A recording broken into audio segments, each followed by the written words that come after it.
প্রিয় দর্শক আসসালামু আলাইকুম। দর্শক আপনাদের প্রীতি ও শুভেচ্ছা জানিয়ে শুরু করছি নতুন একটি ভিডিও। তো দর্শক আজকে আমরা এক ডিভোর্স নারীর জীবনের গল্প তুলে ধরব, যার নাম হচ্ছে রাইফা। রাইফার একটি সন্তান আছে।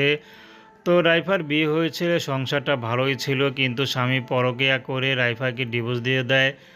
তো রাইফার ইচ্ছা ছিল এই স্বামীর ভাত খেতে, কারণ একটি সন্তান নিয়ে কোথায় যাবে, কারণ তার পরিবারটা খুবই গরিব। তার বাবা নেই, তার মা আছে, ছোট একটা ভাই একটা বোন আছে। তো রাইফাকে তালাক দিয়ে দিয়েছে। তো রাইফা এখন কোথায় যাবে, কি করবে? তো শেষমেশ বাধ্য হয়ে রাইফার এই অভাবী ঘরের মার ঘরেই উঠেছেন। তো রাইফা কারো বোঝা হয়ে থাকতে চায় না। রাইফা চাচ্ছে ভালো একজন মানুষ, যাকে বিয়ে করে বাকি জীবনটা কাটাতে পারবে। তো রাইফা সেলাই মেশিনের কাজ করে। তো সেলাই মেশিনের কাজ করে রাইফার মাকে কিছু সহযোগিতা করে, রাইফার বাচ্চা দুধ কিনে।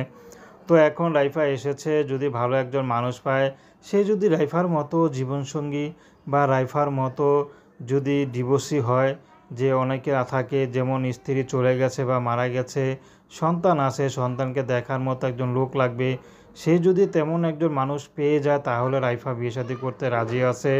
বা অনেক বয়স্ক পুরুষও তো থাকে যাদের দেখার কেউ নেই, তেমন একজন মানুষ পেলে রাইফা বিয়ে করতে রাজি আছে। তো দর্শক, প্রেম ভালোবাসা সাহায্য সহযোগিতা বিয়ে শাদী করা একান্ত আপনাদের ব্যক্তিগত ব্যাপার। আসুন আমরা ৫ ওয়াক্ত নামাজ পড়ি, সর্বদা দেশের সেবা করি।